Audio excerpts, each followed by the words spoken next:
What's up everybody, Garrett back here. I have a different video for you guys today. I actually just attended Loserville, the brand new tour headlined by Limp Bizkit. I'm sure everybody knows Limp Bizkit. They were one of the biggest bands in the late 90s and early 2000s. You were seeing them all over MTV, TRL, award shows. They were hanging out with people like Britney Spears, Christina Aguilera. They had beefs with Eminem. I mean, these guys were everywhere to a point where they were so big that it almost kind of became cool to not like them. Now let's rewind a little bit. Let's bring it back to 1997 because they released a killer album, $3 Bill, y'all. Do you guys remember this album? But I remember in 1997, I snagged this thing and I absolutely loved it. Now, lucky enough, they came around my area. They opened for Seven Dust. And only a couple years later, they completely exploded with the album Significant Other because of that song Nookie, which really took off and skyrocketed them to the top of the charts.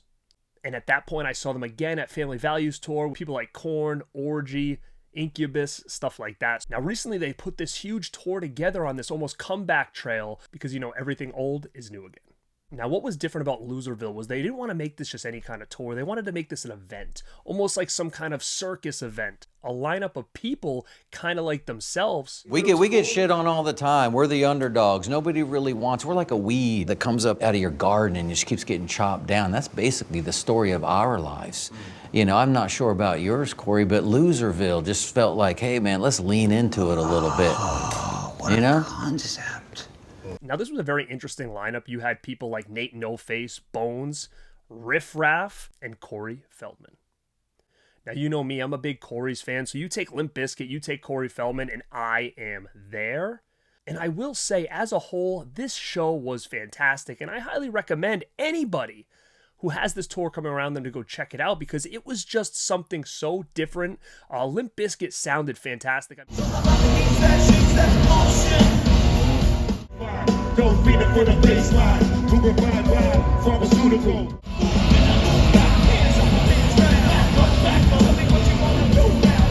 Just like they did in 1999.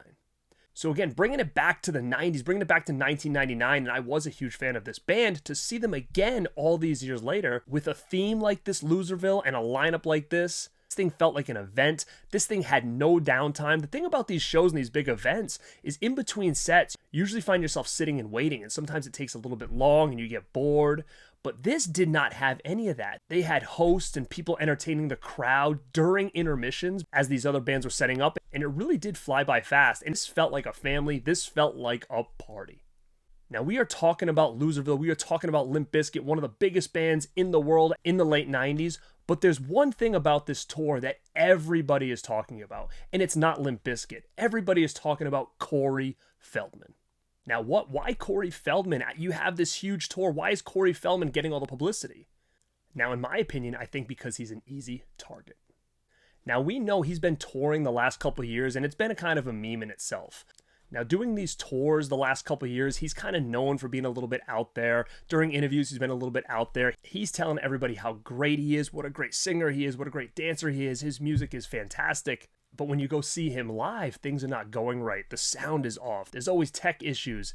He's falling down. He's bumping himself with a mic. He's yelling at his band. So with that being said, it seems like this music endeavor Corey Feldman is on has got to fail, right?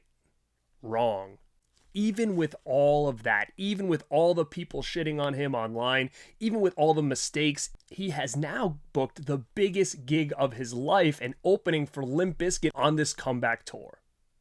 Now, how does this happen? How are we failing upward? It doesn't really make a lot of sense because, again, when you talk about Corey Feldman and his music, it's always negative. It's a disaster. But why does it seem like he's being talked about more now than he's been in the last decade? Now, we live in a world of the internet. We live in the world of social media. It is so easy to take clips and post them online and it go viral. It's so easy to gain access to footage and things that we never had access to back in the day. Now, I'm going to take this from a different angle now. We're going to talk about Corey Feldman and what's been going on in this Loser tour. And I'm going to take it from a different angle because we're seeing a lot of the same stuff we saw when he was doing his own tours. He's yelling at his band. He's messing up. The audio's a mess. His guitar playing sounds terrible. And these are all things that are going viral right now just from the first half of this Loserville tour. Now, I'm going to say this. I was dead center. I wasn't right up at the front of the stage. But there was no mess-ups with Corey Feldman at the show that I was at. I mean, it sounded pretty tight. I mean, Welcome to see it last. I'm the come back, king. I'm dancing, listen up, if you're going to swing, better make it stay. I'm the come back, king. You know what I mean. When I'm gone in the scene, like a blank screen. he's not a musical mastermind. His songs are not great. His music is not great, but it was tight enough. I mean, I've seen plenty of bad bands in my life. So going into this Loserville tour after seeing all these memes, I was expecting the worst. And to be quite honest, it wasn't that bad. So here's the angle that I'm going to go at right now. I'm going to look at it from a different lens. I grew up being a huge fan of professional wrestling. I was a professional wrestler in the indies for 2 years. So again, my mindset is very professional wrestling oriented. So I can come at this from a very different angle than other people. Now, when I look at this whole situation with the Corey Feldman, the music, he's yelling at his band, he's messing up, things are a disaster, but he keeps moving up, moving forward, making more money. Now think about it. Corey Feldman is an actor. He's an entertainer. He's been since he was a kid. And again, he's gone through a lot of stuff in his life, but man, hear me out here. Now, is there any way possible that he has us exactly where he wants us? He probably knows his music isn't the greatest, but how do you stand out? If you aren't the best musician and you don't have the best band and you're not writing the best songs, how do you stand out in the music industry?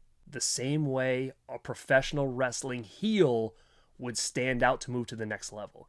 And that kind of heel or that kind of villain would be the delusional heel, a delusional villain where he thinks he's done no wrong, he thinks everybody loves him, and everybody else is wrong, and he's the only one that's right. Now, with that being said, from the wrestling world, is people love to hate this guy. What if some of these things happening at these Corey Feldman shows are pre-planned? He sees these things going viral. Like I said, Corey Feldman is out there in the realms of social media 10 times more than he's been out there over the last 10 years.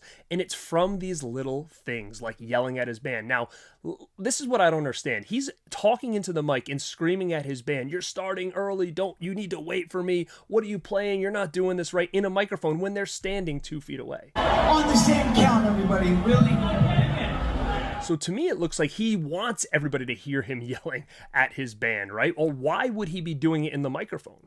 Now, a lot of you can say because he is delusional and he's a narcissist or whatever, but man, maybe it's more than that. When he goes on interviews and says that Michael Jackson wanted to help him and told him that his song could be #1 in the world, and he denied the help from Michael Jackson to make his song #1 in the world, that makes zero sense. And he says, "Corey, that's a #1 song. That song literally can go to #1. And if you let me, I will walk it into Tommy Mottola at CBS Records right now, and I will make that song #1. And I was like, "Thank you, Michael. I really appreciate that. But no, I'm good." If you watch the greatest night in pop history, everybody was afraid to make a mistake. They wanted to know what Michael wanted to do because to them, he was a glorified genius. But now Michael Jackson is telling Corey Feldman that he's got the best song, he's got the #1 song in the world, and let him help him get noticed. And Corey Feldman says no, he wants to do it on his own. We know that's bullshit. Corey knows that's bullshit, but he's going to say that publicly because, again, it feeds into the character that he's trying to play. So when you see him shredding the guitar, and it seems like he's never played guitar before in his life, when you see him grabbing the microphone and yelling at his band or yelling at the technician, think about what I said, because again, he's feeding us the memes that are putting him all over the internet. Now check out these clips from Fred Durst promoting Loserville. I mean, it's basically what I'm saying here. Corey Feldman is coming into the room and they're basically saying, "Corey's weird, nobody look at Corey, he doesn't want anybody to look at him." And then you realize that it's all kind of a ruse.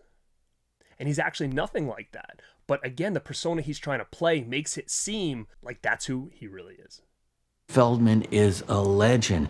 And you know what? He shows up. Corey says, when I come in the dressing room, no one's allowed to look at me, no one's allowed to talk to me, no one's allowed to address me. But then he walks in and he's talking and looking and okay with everybody. I had everybody on set prepared that they can't look at Feldman. You can come back and say, "Garrett, I've met Corey Feldman in person and he's exactly the same way." But again, he's in public, the same way a professional wrestler would stay in character during a lot of these meet and greets. Corey was also recently on an interview, and he explained that people are just taking all these bad clips and throwing them all over the internet. And that's what a lot of people are seeing. But again, it's putting more eyeballs on Corey Feldman that haven't been there in many, many years. He just did a song Joker, which again is kind of talking about what I'm talking about, where basically he's almost laughing, saying the joke's on you. And if you watch that video, you can tell he is not 100% serious. He's taking all that negativity and what everybody perceives him as and kind of laughing back at us. Everybody's talking shit, calling me an idiot. Don't know how I handle it. Do me like I follow him, tricks me like I lose again. Followers blow up again. Joke's on you. So guys, I wanted to give my 2 thoughts on this Corey Feldman situation because it seems like it's a hot topic right now.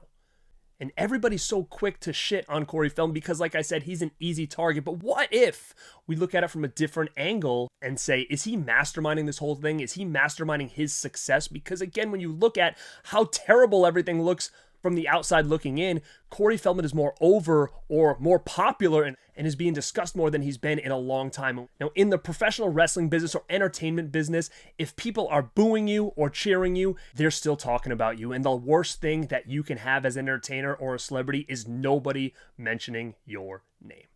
Now, guys, let me know in the comments down below. Be a little bit more open-minded and let me know what you know about the situation. I'm sure I'm going to have plenty of people on both sides of the fence. The Corey Feldman defenders and the Corey Feldman haters are going to tell me I'm absolutely wrong. But again, that's the beauty of this whole thing. Nobody knows. And Corey Feldman, if you happen to be watching this and this is not what you're doing, I highly suggest you do. You know? Concept. Now, gang, if the Loserville tour is coming to your area, I highly recommend going to check it out because it's a hell of a time and super